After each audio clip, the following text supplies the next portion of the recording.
Right, Sam, this is a dry film thickness gauge which we're going to be sending you because you've got some dry film thickness checks to undertake next week. It's calibrated and it's working quite well at the moment, but it's important that you check it just before you use it each day. So I'm just going to give you the benefit of my inexperience on this thing as to how it might be done. We're going to be sending you that. A piece of plate which has been polished and has got a slightly rough surface on it. These are coming from the Darlington office, and you're going to get a set of shims that won't look anywhere near as pretty as these, but they'll be coming from the London office, but they'll be calibrated and they'll be coming to you for the purpose of calibration. Here we have the machine. A single press in the middle button turns it on, and very rapidly it comes up and it's ready. It reads 0 as a matter of course at the start.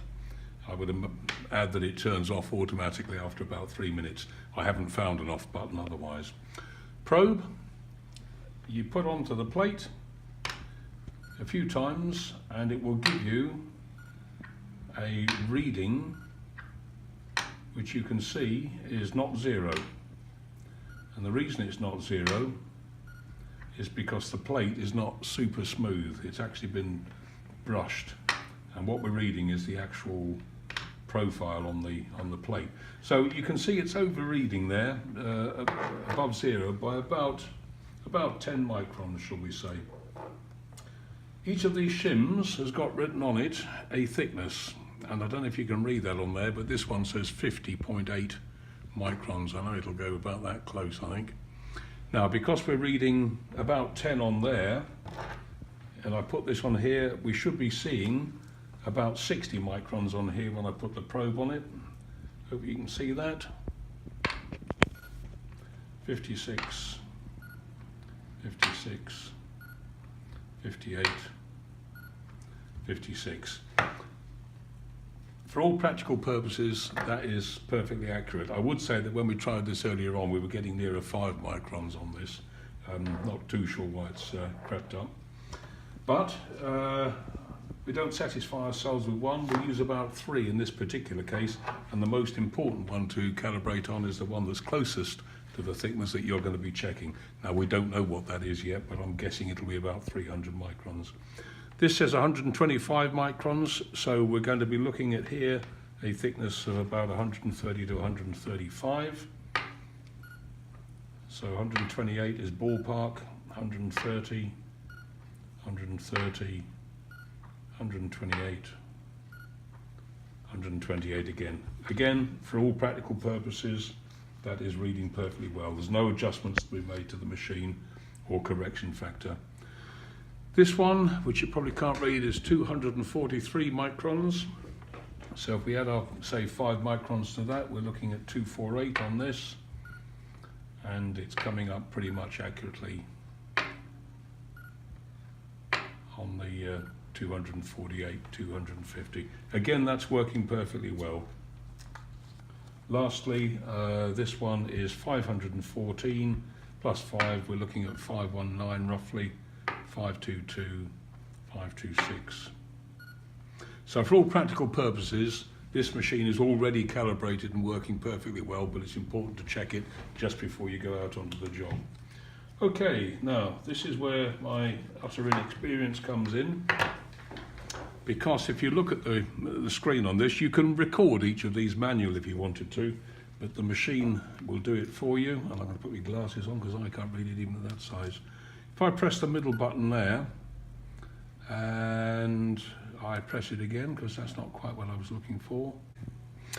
Okay, Sam, I think we worked out how to do this.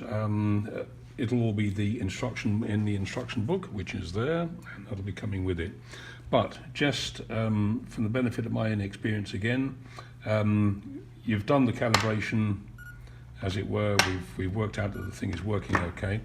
Thereafter, you press the middle button, and under memory, not statistics, under the memory, you can choose a new batch.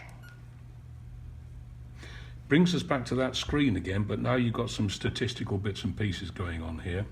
Now, every reading that we make, and I'm going to choose the 243 shim, assuming that was our paint film.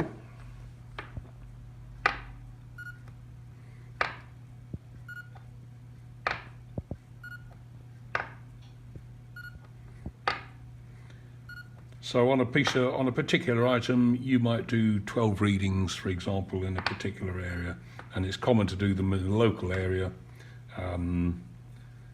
rather than confuse the issue by doing them all over the place. What this is now telling you, if you can see that screen, is that under batch 1, we've taken the number 8 readings. The average, which is bar X, is 252. The standard deviation is 1.1. I mean, you'll never get anything that good on paint. The highest reading we got was 254, and the lowest reading we got was 250. That's the information that you can put in a table in your report. Now, if you can put that against one particular item, and if you now go off and check another item, and let's have a different shim for this purpose. We'll say we want a new batch. That's B1 for batch 1. Press that button, memory again. We'll say new batch. And you now see that this says B2 and everything is reset to 0. Again, we start doing our paint checks on a job.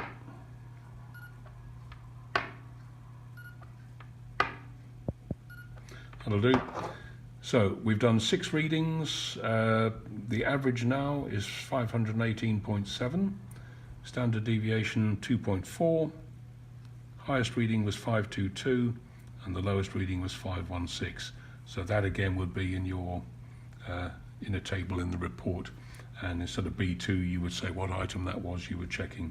The intention is that we'll check, I don't know, maybe half a dozen items, unless you think there's a particular problem with the paint. We're not asking you to inspect the paint particularly unless you see it's obviously damaged, but this will give you an indication of the thickness, and this, like an ultrasonic thickness gauge, doesn't require specialist instruction to use. As you can see, if I can use it, I'm sure you can. That's it, mate. Thanks for that.